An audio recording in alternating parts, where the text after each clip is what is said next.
All right. Wait, 3, 2, 1. Maybe we start every podcast like that. I like that. Welcome. Hello, ladies and gentlemen, and welcome to the Talking Stick Podcast. I am joined by... Ryan Foley. Griffen, Tanny. And I am Scott Ialachi.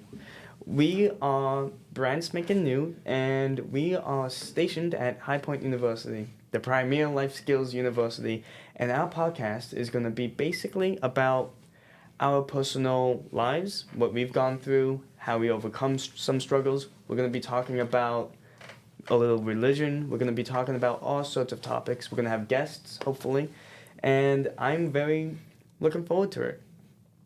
So what we want to talk about today is just a little bit about us, where we come from, our majors, some goals in the long term, and so on. Ryan, you get to go first. All right, so I'm Ryan. I'm from Boston, more specifically Weston, Massachusetts. I'm a business admin major. I have a minor in entrepreneurship and sales. What I'm looking forward to in life and what my main goals are is I want to be able to be financially secure, but as well as maintain my values and morals throughout that. I want to be able to ethically reach the goals that I want and set for myself. Like you heard before, my name's Griffen. I am from Weston, Massachusetts as well. I live down the street from Ryan back at home. And my major here at High Point is business administration with a minor in psychology. As of this year, I just joined the ROTC program. So as of right now, I do plan on becoming a commissioned Army officer after I graduate. And in terms of the future, I do want to open my own business one day, revolving around cars and engineering and all that good stuff. But yeah, you'll get to know us more as we go through this podcast, but I'll hand it back to you, Scott. I'm Scott. I am, I guess, the host of this podcast. I am a major in media production entrepreneurship with a minor in music. I sing tenor one for people who know what that is. It's a lot of fun. I'm the president of the chapel choir on campus, and I'm very involved with religious life here. And I am very excited to start this. So I guess my first question to you is, what's a long-term goal for you guys? Like, where do you see yourself in 1 year? That's a short time, but I like to ask that question first because the general question is, where do you see yourself in 5 years? But Right. That's a long time. Not everyone knows where they're going to be in 5 years. So where do you see yourself in 1 year? That's a really good question because I feel like it's more of a focusing on those small steps that a lot of people don't really think about when changing into who the person they want to become. So I'd say where I see myself in a year from now, I want to be more involved on campus. Personally, I'm involved at Turning Point USA. I'm the treasurer of that club.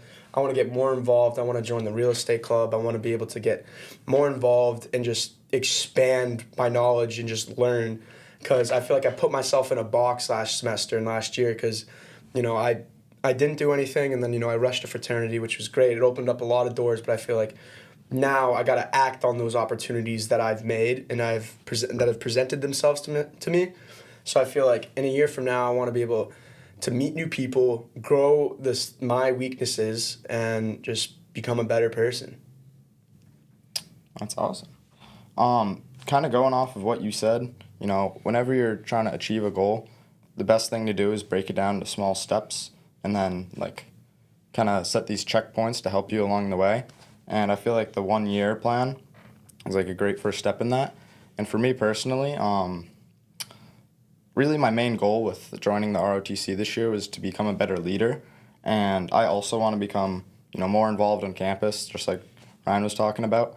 And I feel like the best way for me to do that is to develop my leadership skills. And once I become a better leader, hopefully in a year from now, I'll gain a lot of experience and techniques, just tips and tricks up my sleeve, so that once I do develop those skills, it'll be a lot easier for me to kind of get involved in more programs, more activities, and kind of see where this school takes me and what opportunities present themselves. And yeah, I'm really excited for that. I'm involved in a lot of things on campus. My goal for next year is to help grow Chappaqua even bigger. Since I took office this semester, we've grown 15 members, I've been working very hard on the recruitment thing. So my goal is to get 30 people in chapel choir next year. And that's just going to be more, hey, you join choir, join choir. My biggest thing when I go and trying to convince someone to join, right? I ask, oh, you should join choir. What do you think their first response is? Oh God, no. Well, yes, but also What is it like? No, they No. say I cannot sing. Oh, okay, there you go. They say they cannot sing at all, but that's completely not true. My choir director, Dr. Onhat, bless her heart, I love her so much. She always says, this is her quote, everyone can sing in the choir. Not everyone's a soloist, but everyone can sing. And it's very true. That's a good point. I started chapel choir, and I was crap. I'm going to be plain and simple. I was crap. I was always off key. I was always sharp, saying it higher than I should be. For people who don't know music lingo, when you sing sharp, you're going too high. And if you're singing flat, you're too low. I was always sharp. Sometimes I'm still a little sharp. But just by doing it and being in the choir and being in basically a found family of people pushing you up and pushing you to be better, I've become so much better at singing just because of the support. And now I sing in chamber choir. For those who don't know, High Point University has a chamber choir, and it is the elite choir on campus that's auditioned. Chapel choir and Genesis Gospel choir, another choir I sing in, you don't need to be in an audition, we'll just take you. But chamber choir, you need a audition, and through 1 year of chapel choir, I got good enough to be in the elite choir, which is really proof. I came in not knowing how to read music, not knowing how to do anything with music, and now I'm legs and leaps above where I was my freshman year coming in. I will say, additional to that, I'd say for me at least, I rushed my fraternity second semester, and I'd say it's crazy how much something simple as just having a group to go to and having that support system, how much that can really affect your success and how you see yourself and how you see yourself in the future. So I remember first semester I was like, yeah, I'll get involved, but I don't really see anything going anywhere. But as soon as I joined and I got a bid, and I was like, oh, I can see myself going sky high. You would not recognize me from a year ago. I'm way more social. I actually talk to people instead of just returning into myself and just not just going on my phone. I feel like I genuinely learned those skills I was putting outside my comfort zone, because flowers don't grow without rain. I had to learn to be all those uncomfortable situations that I was put in. I basically made the best out of it and learned. And as Foley's best friend from home, I can attest to all that. I've seen this transformation within him.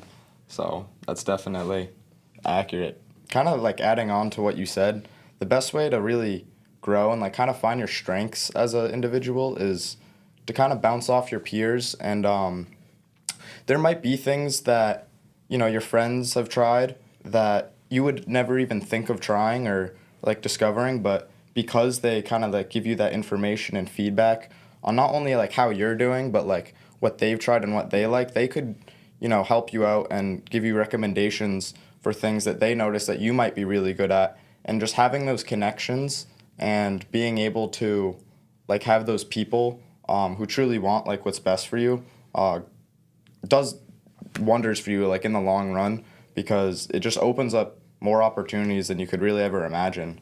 And I definitely feel that same way with the ROTC, even though it's only been a couple weeks. You've been in your frat for almost a year now, over 6 months, and I've met a few people that really kind of acknowledge my strengths and weaknesses, and it's definitely been really helpful in my development in just terms of knowing when to take certain opportunities and what you have to work on, just developing as a person in general, really.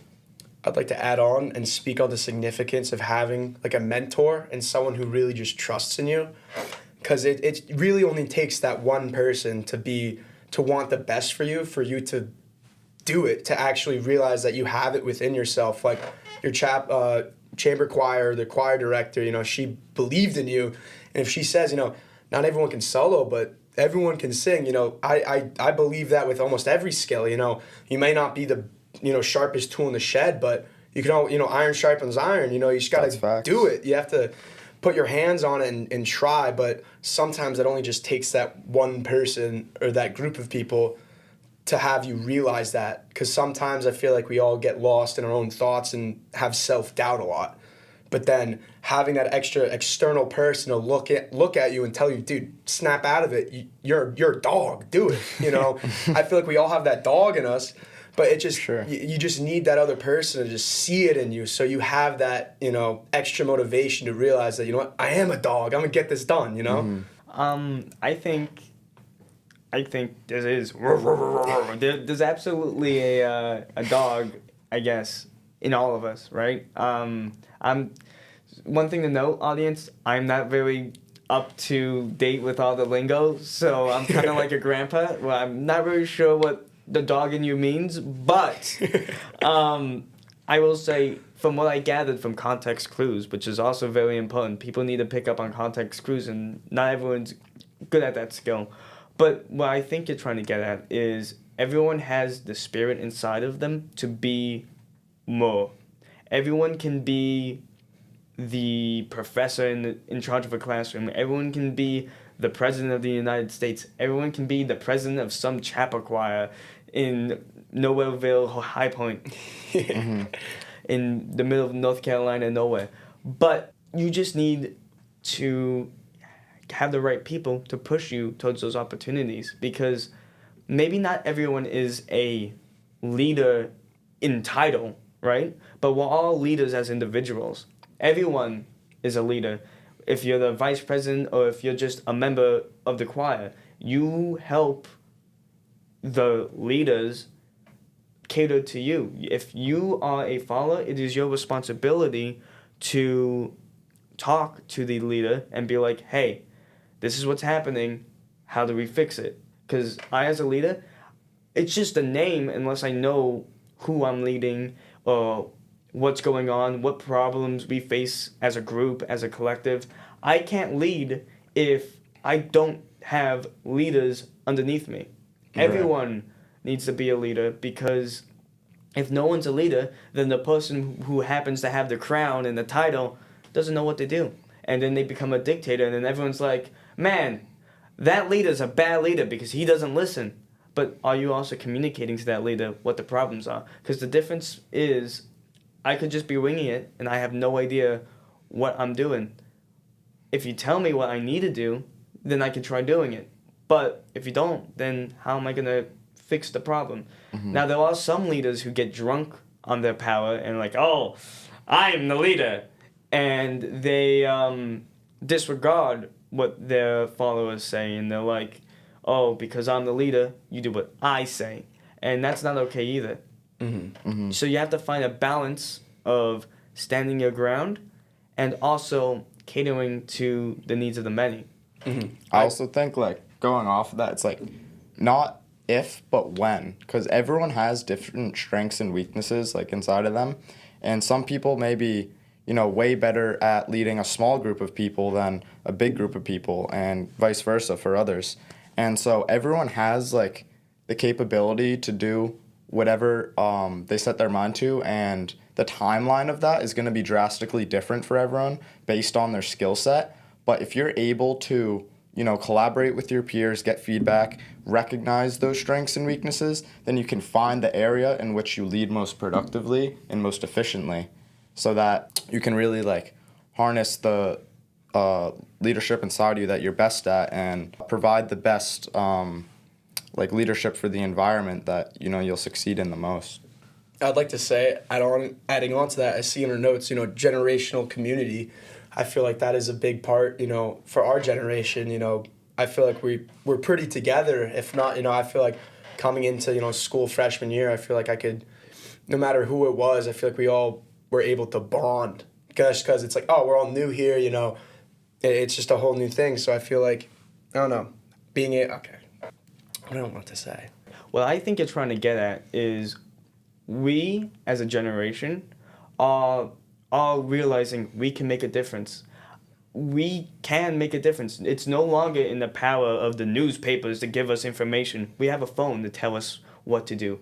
We have a power that no one before us really got to use to its fullest extent.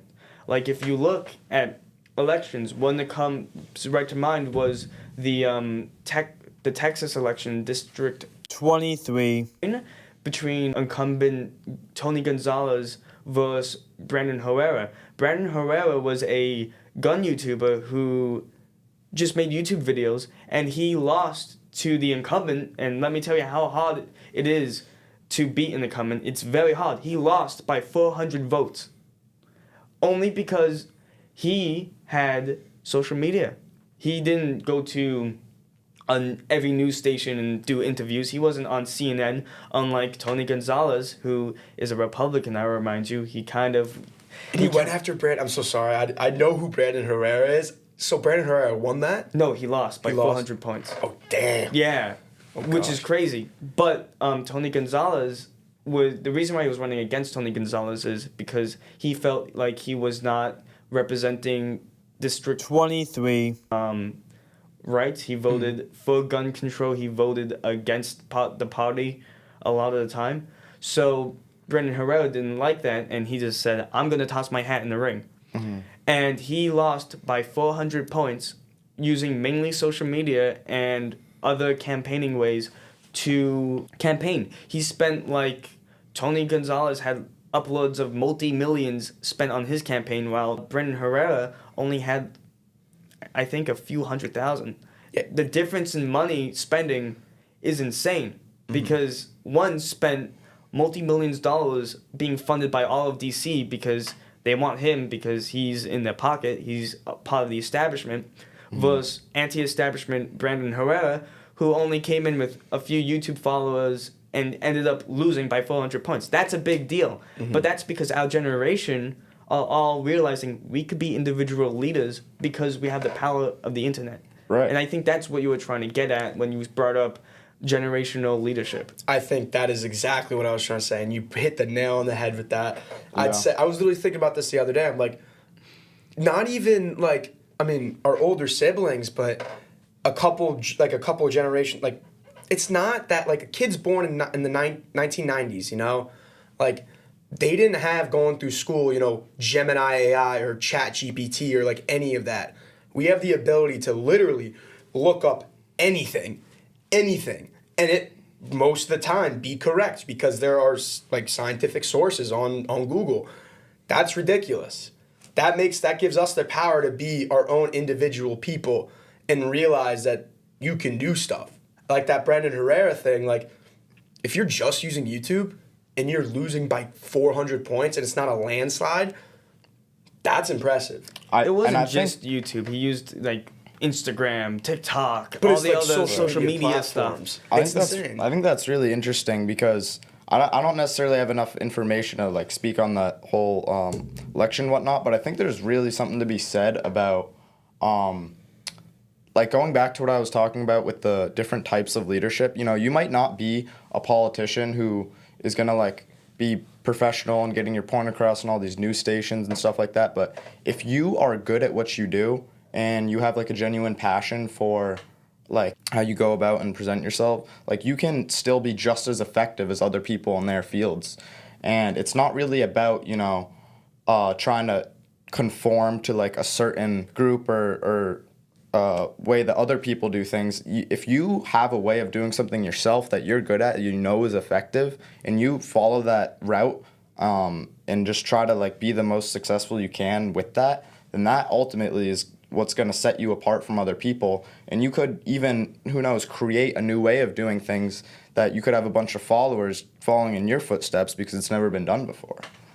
So I think that's really powerful and a great way of looking at it, you know. Next up on the list, we have things that are holding us back. Ooh. So what's holding me back? Sometimes it could be as simple as pride. Oh, no, I know what I'm doing. In actuality, I don't know.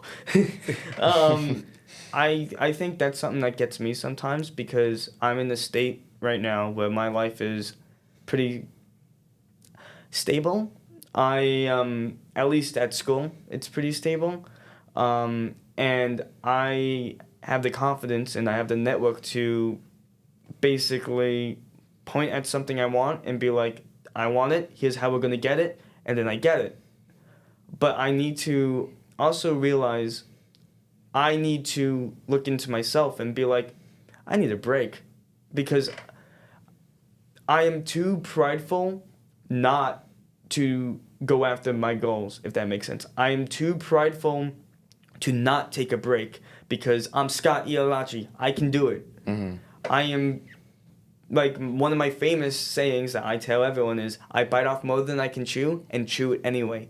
But That's a good one. but that's not good because then I'm biting off more than I can chew and now I'm behind in class. Mm-hmm. Right. So you're saying it's more of like a double-edged sword. It is because I'm going after everything I want and getting it, but I'm also going after everything I want and getting it. But here's the question. In the long term, do you think that's going to be more beneficial to you than kind of undershooting yourself and, you know, maybe taking a little bit more realistic approach but never having achieved the things that you would have if you didn't, you know, take on those bigger tasks and responsibilities? Well, because of those bigger tasks, I've been invited recently, actually, earlier, like 3 days ago, by the National Society of Leadership Studies, the NSLS, to join their society, and that's pretty exciting. But also, I need time for me. I need time to do homework. I need time to grow. I can't be in a leadership society if I'm flunking out of school because I'm too distracted by extracurriculars because I want to be the president of this club and I want to be this, I want to be that. Mm-hmm. I'm a workaholic. I need to control that. Mm-hmm. For me, at least, I'd say I like that about being too prideful. For me, I feel like I gotta know what's right for me and for others. Because sometimes I, pick something that I want to do rather than what I should do. When it's like, when I should be going out or should I be doing work? Should I be going and hanging out with friends or should I be cleaning up my house? I'd say I'm pretty good with that, but I feel like I could get much, much better at it. And once I know what I want to prioritize, because I want to know what's going to be the best for me in the long run, and I feel like I have to sit back and take a long look at what I value most and what I can do to preserve that and do that going forward. Yeah. For me personally, this is something that I've been thinking about for a while. It's kind of hard to pinpoint exactly what it is, but I think the main thing that would be holding me back would probably be like having the confidence to follow through on trying new things rather than just like dipping my toes in the water and getting back out. Because sometimes when I get into uncomfortable situations, I tend to like resort back to what's familiar and, just go with the flow, kind of let life take me wherever it's going. And I feel like the first step I've really taken this year, I know I've mentioned this a lot of times, but like with the ROTC, I was thinking about it over the summer and I wasn't really sure if I wanted to do it. And I can't exactly tell you when or why or any sort of reason or rhyme, but there was a day at the beginning of this year when I came to school where I decided I want to do this, and the flip just switched. And ever since then, I've stuck with it. I haven't looked back, and thank God, no regrets so far. But yeah, I think that's been really pivotal for my development in kind of like achieving things, and I hope and I aspire to find more things like that where I can kind of dive in even when I'm uncertain. And it's actually kind of funny that we're talking about this now, because as I walked into this exact building today, on the TVs there was a screen that had a quote from Steve Wozniak. Apologize if I don't get it word for word, but it was like something around the lines of growth stimulates like in uncomfortable situations, kind of how you were talking about, like flowers need rain to grow. So sometimes you just have to like dive in even if you're not confident in it and just really stick it through. And who knows, maybe at the end of the day, if it's not something you want to continue, that's fine. But the worst case scenario is by sticking it through, you'll have developed skills and like all these things about yourself that you can carry and take into other aspects of life. Anyway, that's about all the time we have for today. Again, thank you for sitting down and listening to the Talking Stick. I am Scott Ialachi. I'm Ryan Foley. And I'm Griffen Tanny. Is there any place they can follow you at? No. I don't really have many public platforms. How about you, Griff? You guys can check out my Instagram, just at Griffen Tanny. No space, commas, nothing. Just first, last name. But yeah, we'll be back here next week with a new topic. And we can't wait to see you.